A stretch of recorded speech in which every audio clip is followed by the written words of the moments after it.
Hi, everyone. While they're pulling up my slides, I will just take a moment to introduce myself. My name's Michelle Nichols. I am an associate professor here at the Medical University of South Carolina. And I do a lot of work in chronic disease multimorbidity, and recently have started expanding my research into EDS. So it is a pleasure to be here, and I want to thank you all for all you have done. And honestly, after watching Complicated, the movie, I even leaned over to a couple people at my table saying, I'm not sure I'm even going to be able to present now, because it just touched me so much. As far as disclosures are concerned, I don't have anything to disclose, have no conflicts of interest, other than to honestly say, as a patient scientist with EDS, I absolutely have some biases. And you may hear some of my experiences throughout this and my own perspectives, having lived for decades and going through this diagnostic odyssey and treatment or lack thereof myself. Are we able to get the slides up? Okay, thank you. So one of the things, in the interest of time, one of the things that I do as a research scientist, I am a registered nurse and have a PhD as well, so I am a nurse scientist. But one of the things, I used to do research in the acute care setting and then really began to question what was going on outside of controlled environments. And it led me into wanting to know more about what people were experiencing in their lives as they were going through their various disease processes. And it led me to branching out into patient and community engaged research, which is something that is very near and dear to my heart. And so one thing that we think about when we are doing research is that we want to keep the patient at the center of healthcare. And everybody who's in healthcare will easily espouse that that's what the goal is, that we're trying to focus on the patient. They're at the center of everything that we do. However, that is not always the case. When we think about patient-centered care, there's a lot of transparency that should occur. Patients should feel heard and listened to. They should be respected. And we know that this often is not what occurs. I think they're having some trouble, sorry. But what we often see is that patients frequently experience or have heard things like gaslighting, there's nothing wrong with you, your labs are all normal, you're going to have to deal with this, they're dismissed. Sorry, there's nothing we can do to help you. And the list can go on and on and on. So this is something that those of us with EDS experience on a regular basis. In addition to that, we rarely are heard. It can often be that you are in a visit with your clinician. They might rarely make eye contact with you. They're busy with their back turned away. They're typing on the computer, trying to catch the notes, and you can feel like they're not even paying attention. This is a normal experience for many patients, but especially for those individuals with multimorbid diseases, chronic conditions, and those of us with EDS. So what we want to think about in that scenario is, why is this happening? So this is happening predominantly because there's a lack of training for healthcare providers. We've already heard today that various providers get maybe 30 seconds pass by of training in their clinical degree programs. They also might have, and I know I've seen this here at MUSC as well in the past, it was one slide with 3 bullets on it for what the medical students were exposed to in training.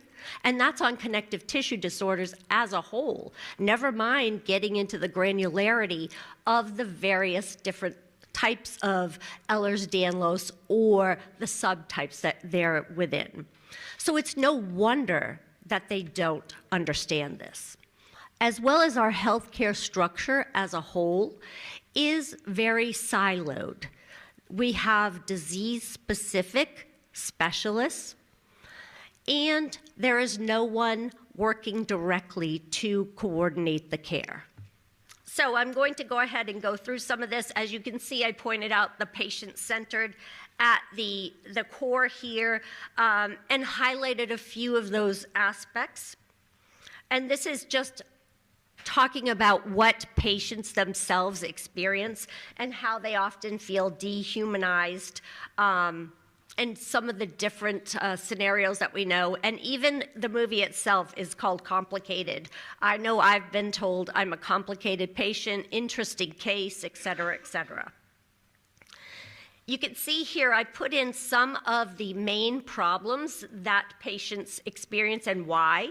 And sometimes we have providers also that are just not empathetic. They think that we may be seeking additional care, drug seeking, we're malingering. They may have their own biases, and there's a lot of stigma associated with this, as well as many people, not just providers, but many people in our society do not recognize invisible illnesses. And a lot of times individuals with EDS will also note that they have clinician-associated traumatization. So I want to highlight an article here that was published recently by Halverson and colleagues, where they really started to delve into this a bit. Now, granted, this was a relatively small sample because it was a qualitative study. They recruited 26 individuals who had Ehlers-Danlos, and they interviewed them to find out more about what their experiences were like. Out of their 26 individuals, 85 immediately were able to recall stressful clinical encounters with their providers. 85%. So that's the vast majority, right off the top of their head, were able to do this. Another 81 also reported negative health outcomes as a result of inappropriate care. So people would give treatment options, but they weren't necessarily appropriate or the best options. And then 68% of this population also indicated that they avoided even stating they have EDS because of the fear of stigmatization. So here's a chart. We talked about not being able to measure it, then we can't do a lot about it. Thankfully, even with qualitative data, we can actually measure. So by listening to the patients and their stories and their voices, we can start to better understand things. I have 4 different areas here that I've put arrows next to. If you look at this graph here, you can see that the orange and the yellow are either never or rarely is what the individuals who participated felt on these various topics. And these 4 that I have highlighted here, these are 4 that at least 50% of the population who participated in this study stated. And they felt that they were rarely or never heard. I know personally, I had a clinician I saw about 1.5 years ago, took the time, focused on what I had to say, and I left there while that provider was not able to fix everything that was on my mind or that was important to me. I left there, and the first thing I thought was I was heard, and that meant the world to me. You can also see that most of them felt that the clinicians were rarely or never open to new information. Our patients have had to become experts in this disorder and everything going along with it. However, at least half of the population here felt that these providers, their providers, were not open to hearing new information. That the clinicians were not really recognizing their strengths and weaknesses, and that the clinicians weren't asking about their daily life. Part of patient and community engagement is understanding how people live. What are the factors that go into their experience and what their needs are. So we've talked about this a little bit, where I was mentioning the lack of coordinated care and everything being in silos. Our providers have incredibly limited visit windows that they can see us in. And we do have specialized care. So those are some of the challenges that we're currently facing. However, there are options that we can address these with.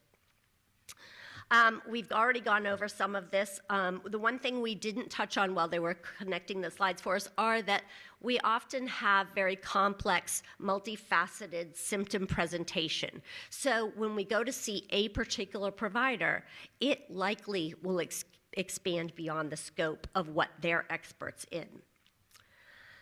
So why is patient engagement so important for Ehlers-Danlos? The patients themselves are experts in their own body and what works for them and what doesn't. That is critically important. So yes, the medical team comes together with decades, years and decades worth of experience. However, no one knows better your body and what you're going through than you do. Also, individuals, patients, and their families, caregivers their priorities have to be the focus of what's happening. So perhaps I'm going in and I have a litany of things that are of concern to me. It's perfectly acceptable for the provider to say, so what is the most important today? We have a very short time. Let's set up an appointment where we can delve into some of these others, or we'll transfer you over. But at least let the individual decide what is most important to them. It's also very difficult for egos to be checked at the door and to recognize that you may not know everything and that the patients themselves may know more about this particular topic than you do if you're a provider. And that if we look at partnering with patients and communities, we can actually improve overall health outcomes. And that uptake of science and that translation and adoption of these practices can actually be enhanced by partnering with patients. This is something that I share regularly, and that I feel that as scientists, as academicians, and as researchers, it's imperative that we do not do anything without including those most affected by whatever it is we're focused on. So when we look at patient engagement, there's a continuum here, and often we're in these first three steps. So this is routine standard of care, where we're engaging with the providers, they're assessing symptoms, looking at diagnoses, and collaboratively making decisions. It's not until we get to that treatment and continued care component where we really are partnering with them, that the patients and their families are part of the process where they're saying, no, this is what needs to happen, or no, this is the direction that I want to go. So when we look at patient engagement, this also takes into account community. And when I talk about community, I mean all of those partners that are key in the process. And what we want to work toward is that there's an equitable distribution here. So we're working hand in hand together to not only identify what we need to focus on clinically, as well as research, but how we're going to go about doing it, what's going to work for this population or not, or the individual, and then what changes do we have to make. Just as Courtney earlier said, that there were, sometimes we have scientists who've never met a patient with a condition that they are studying or working on. This is very true, and it's something we need to change. Those patients should be at the forefront, determining and working collaboratively with us to decide what directions we take. So when we're looking at patient and community engagement, often scientists can approach things very narrowly. They're not tailored to the specific individual or community of interest, because they say, here's what I know from the science, here's what I think is most important. And they're not really looking at it from the perspective of what's important to these individuals. It takes up to 17 years or so for anything scientifically to actually be adopted into practice. By partnering with individuals affected with these conditions, we can actually lessen that time because they're going to tell us what's acceptable and not. And what we really want to do is work on developing an equitable approach to care. Some of the micro changes that we can make in the clinic: listen to people, like really listen. Respect their experience and what they've gone through. As I alluded to before, ask them what's most important today. Validate their feelings. This is what's going to help them feel heard and seen. Have this open dialogue with them and acknowledge limitations.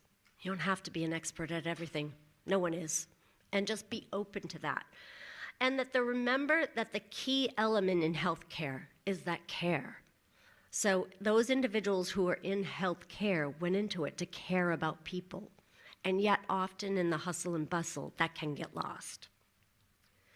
So with patient-engaged research, we do want to have them at the table deciding from the word go, recognize the individual's experience and experts in their own disease, condition, and lives.